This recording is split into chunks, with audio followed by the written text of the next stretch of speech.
Здравствуйте, уважаемые друзья! Часто приходят вопросы, касающиеся того, что делать, если есть у человека кашель. Понятно, что нужна всегда врачебная консультация, особенно если, не дай бог, есть пневмония.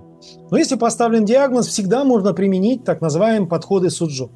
В системе Суджок у нас с вами фактически шея находится здесь, то есть любые какие-то проблемы, касающиеся, например, болезненных ощущений тут, массаж вот этих участков. Если, не дай бог, там бронхит, массаж, разминание вот этих участков и сегментов, то есть 3-4 раза в день в течение буквально каждый раз 1-2 минуты, и вы почувствуете действительно такое серьезное, существенное облегчение. Будьте добры об этом, знайте, помните, ну и, соответственно, рассказывайте другим людям простые, эффективные и безопасные методики. Спасибо, до следующей нашей встречи.